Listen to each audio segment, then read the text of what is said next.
चुनाव से ठीक पहले बिहार में चला नीतीश का मास्टर स्ट्रोक। एक ही कैबिनेट बैठक में 129 फैसले पर लगी मुहर। सरकारी कर्मचारियों को तोहफा, वकील को राहत और जनता के लिए योजनाओं की बारिश। क्या है ये प्रशासनिक फैसला या फिर चुनावी रणनीति, ये आपको तय करना है। क्या नीतीश फिर से अपनी सोशल इंजीनियरिंग वाली पहचान को जगा रही है? आज हम आपको बताएंगे कैसे इन 129 फैसले में छिपा है पूरा चुनावी गणित। बिहार के इतिहास में शायद पहली बार हुआ जब एक ही कैबिनेट बैठक में 129 प्रस्तावों को मंजूरी दी गई। मुख्यमंत्री नीतीश कुमार की अध्यक्षता में हुई इस बैठक में हर वर्ग को कुछ न कुछ देने की कोशिश दी गई है। अगर हम कर्मचारियों से लेकर किसान की बात करें, छात्र से लेकर वकील तक, हर वर्ग को राहत का संदेश है।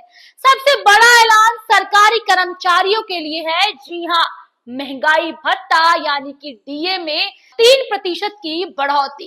अब बिहार सरकार के करीब 7 लाख कर्मचारी और 4 लाख पेंशनर्स को इसका सीधा फायदा मिलेगा, यानी कि ये आपकी इनकम बढ़ने वाली है। यह बढ़ोतरी जुलाई 2025 से लागू मानी जाएगी, यानी कि अक्टूबर की सैलरी में मिलेगा एरियर भी। दूसरा बड़ा फैसला राज्य के वकील के लिए स्टाइपन योजना है। अब हर 5,000 महीना स्टाइपन दिया जाएगा। यह कदम उन युवा वकीलों के लिए बड़ी राहत की बात है जो कोर्ट में प्रैक्टिस शुरू कर रहे हैं।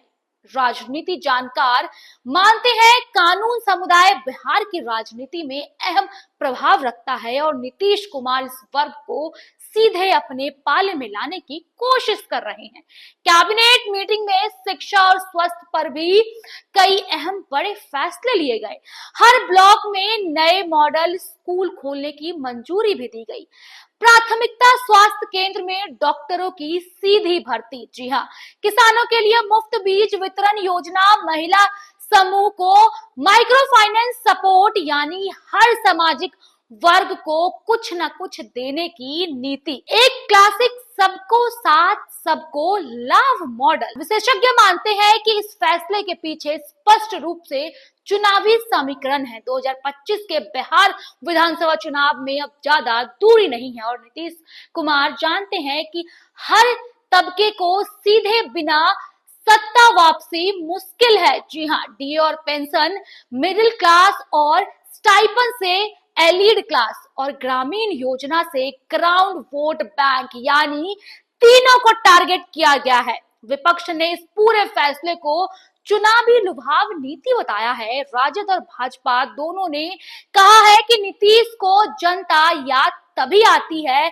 जब चुनाव आता है। वही जेडीयू नेताओं का भी कहना है चुनाव नहीं, जनहित के फैसले हैं। अब असली परीक्षा होगी जनता की इन 129 फैसले को विकास मानेगी या वोट बैंक पॉलिटिक्स। एक झटके में 129 फैसले, कर्मचारियों के लिए राहत, जनता के लिए उम्मीद और नीतीश के लिए शायद सत्ता की नई डगर। अब देखने वाली बात यह होगी कि क्या फैसले से सुशासन बाबू एक बार फिर से बिहार की सियासत में वापसी कर पाएंगे। फिर से ये भक्तों का मौसम, यानी कि चुनाव हवा में ही उड़ जाएगी। आपकी क्या राय है? कमेंट बॉक्स में अपनी राय जरूर भेजें।